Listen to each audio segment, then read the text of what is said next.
The unexpected encounter. The vast emptiness of interstellar space had never felt quite so oppressive to Captain Eleanor Reyes as it did now. Standing on the bridge of the United Earth ship Vigilant, she watched the holographic display with narrowed eyes. The vessel, humanity's newest deep space explorer, and the first of its class equipped with the Mark VI gravitational drive, cut through the darkness between stars with purposeful determination. "Captain, we're picking up anomalous readings at the edge of the Proxima Centauri system," Lieutenant Commander Takashi announced, his fingers dancing across the sensor array.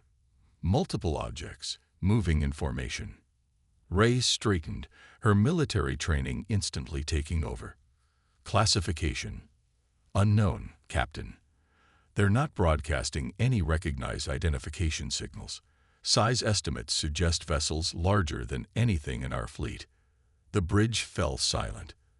Humanity had ventured into interstellar space nearly 40 years ago, establishing colonies on 17 worlds, but had yet to encounter another spacefaring civilization.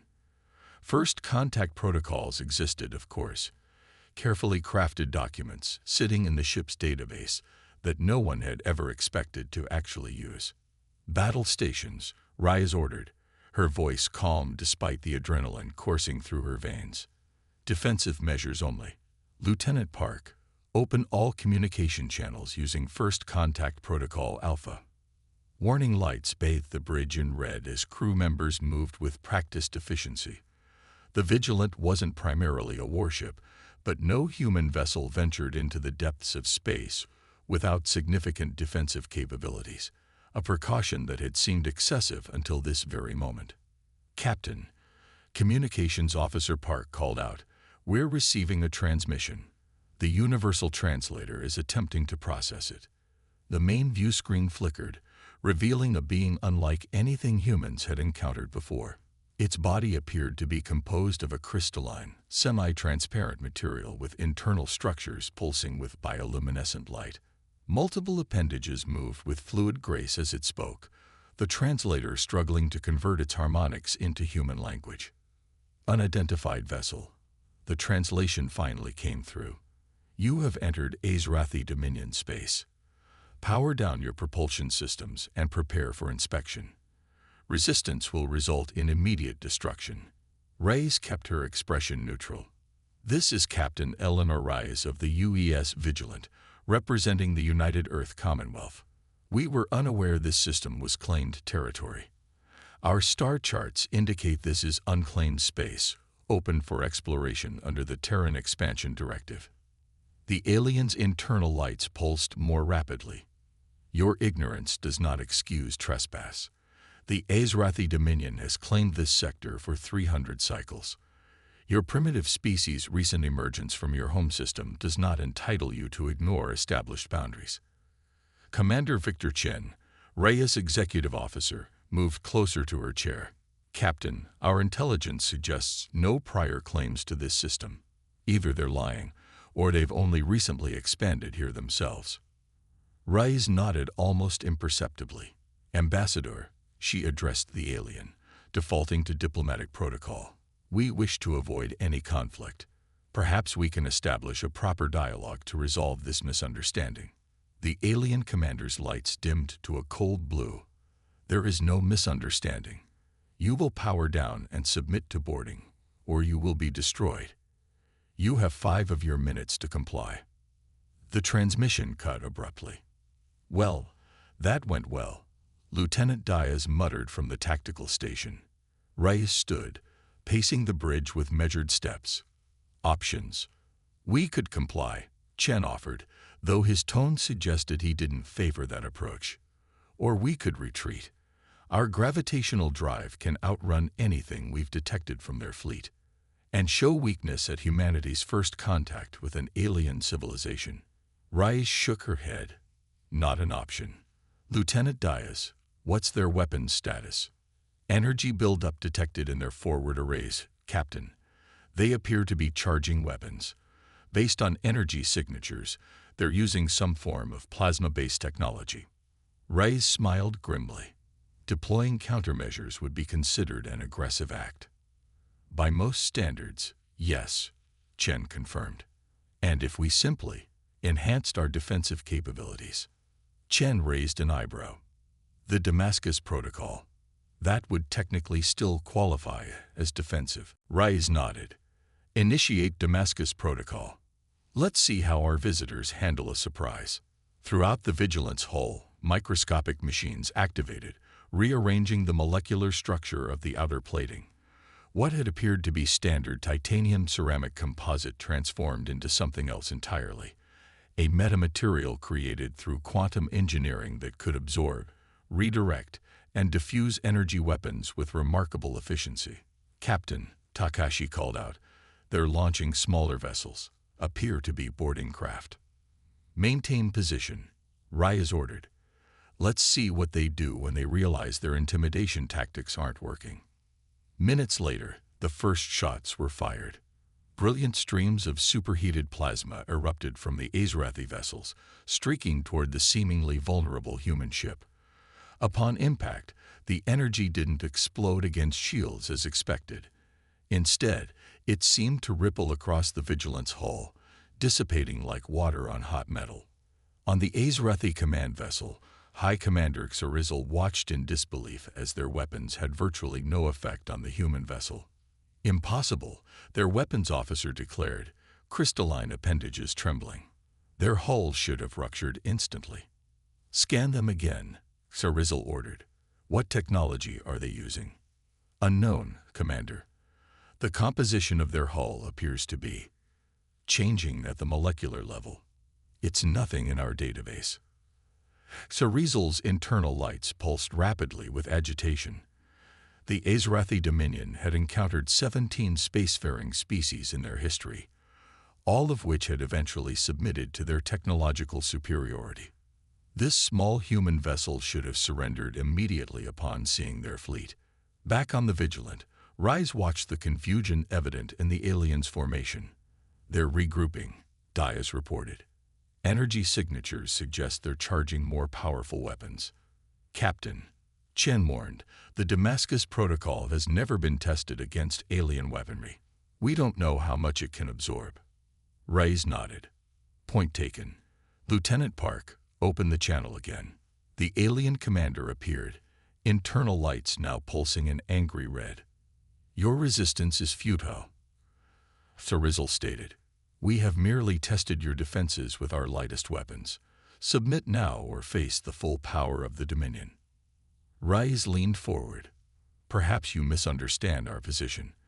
We did not come seeking conflict, but neither will we surrender our vessel. I propose a third option. We both withdraw to neutral positions and establish proper diplomatic channels. Diplomacy is for equals. Xarizal responded coldly. Your species is not our equal. The transmission ended abruptly. They're powering up their main weapon arrays, Dias reported tensely. Energy readings are off the charts. Rais made her decision. Activate the Artemis array. Chen looked at her sharply. Captain, that's classified technology.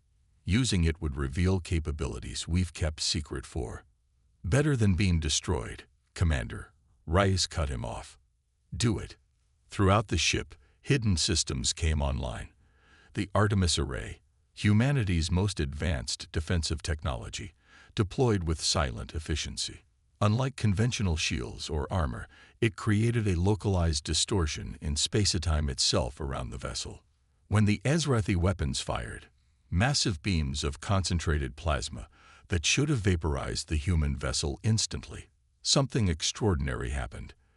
The energy seemed to curve around the Vigilant, missing it entirely before dissipating harmlessly into space. On the Azrathi command ship, absolute silence reigned. What just happened? Xarizal finally asked, their voice barely audible. The weapons missed, the tactical officer reported incredulously. All of them. Perfect targeting, perfect execution.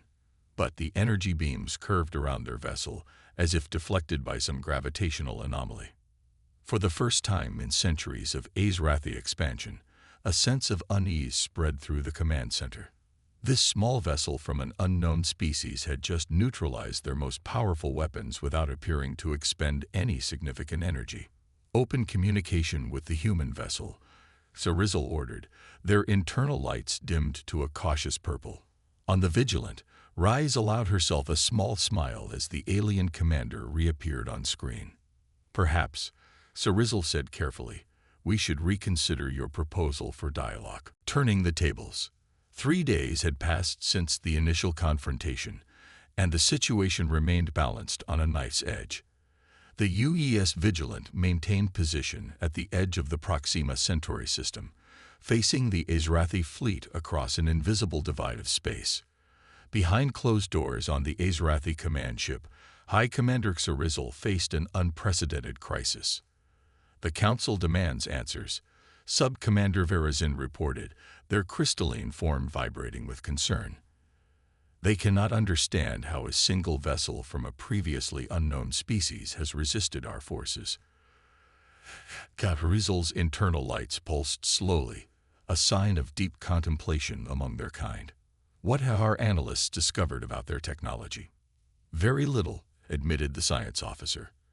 "Their hull composition appears to utilize some form of programmable matter that can adapt to energy weapons, and the way they diverted our main attack suggests manipulation of space-time itself, technology we've theorized but never successfully implemented.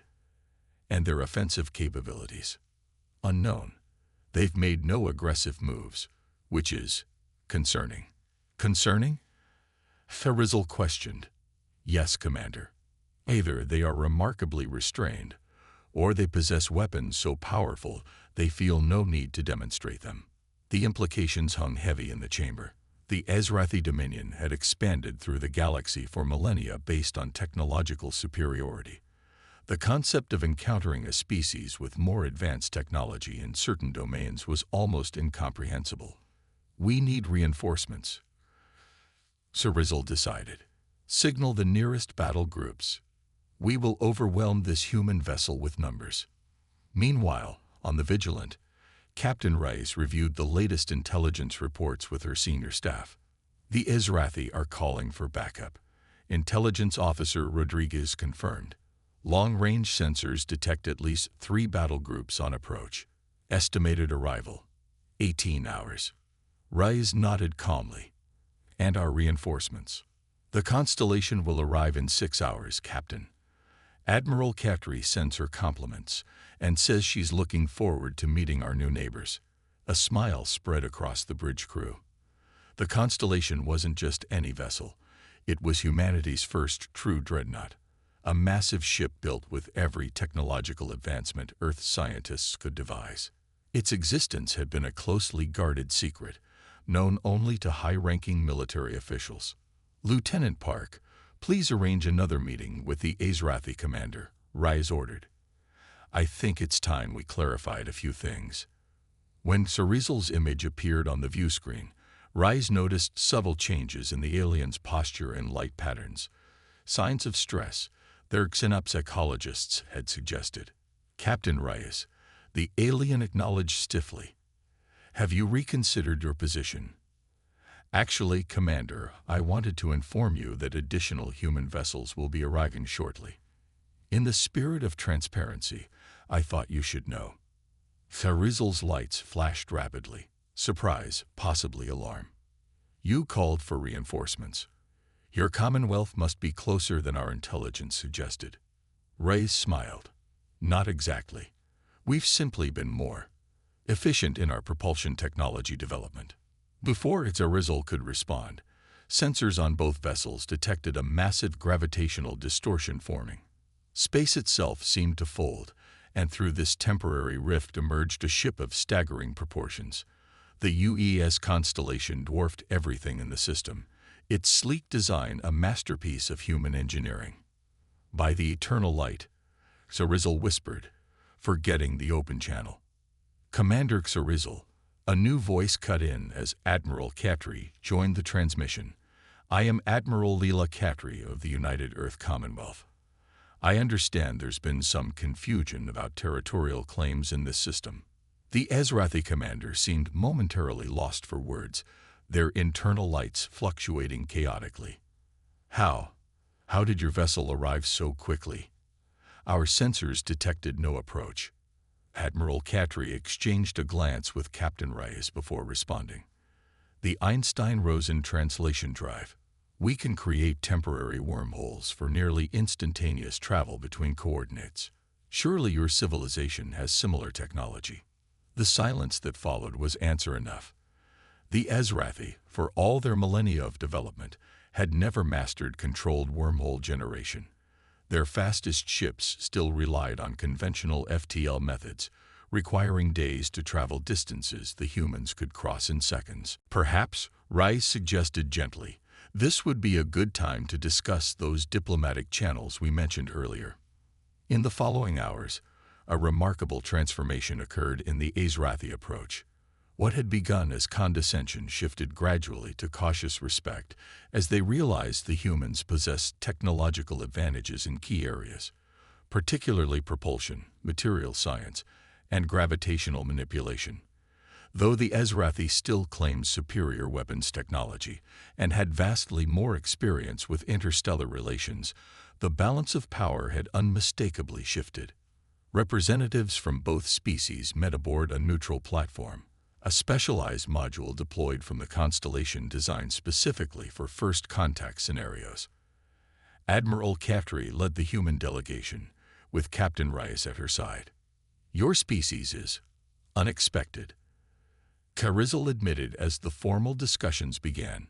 Our historical experience suggests that younger spacefaring civilizations follow predictable technological development paths. You have deviated significantly. Admiral Katri nodded. Humanity's history forced certain adaptations. Our homeworld experienced several near-extinction events before we achieved interstellar capability. Each crisis pushed our innovation in unexpected directions. Necessity breeding invention, Rice added. We developed gravitational manipulation because our early colonization efforts required it. We mastered programmable matter because traditional materials couldn't withstand the environments we needed to explore. Carizel's internal lights pulsed thoughtfully. And the wormhole technology, a happy accident, Katri replied with calculated candor. We were researching something else entirely when Dr. Einstein-Rosen discovered the principles that made controlled space-time manipulation possible. As the discussions progressed, a deeper understanding emerged. The Ezrathi, it became clear, had expanded through careful, methodical advancement, their civilization evolving through steady, incremental improvements over thousands of years without facing existential threats. Humanity, by contrast, had developed in chaotic bursts driven by crisis and competition, leading to unexpected technological leaps in specific areas while remaining behind in others. Your weapons technology, Carizel observed, seems less advanced than your defensive capabilities. We prioritize differently, Admiral Katri acknowledged. Protection of our colonies took precedence over offensive capacity. This wasn't entirely true.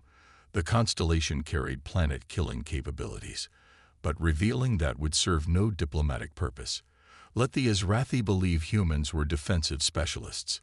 It made them appear less threatening while still commanding respect. 3 days later, as the diplomatic teams drafted the initial framework for what would become the Proxima Accords, Rice found herself sharing a quiet moment with Carizel in the observation lounge, watching the stars.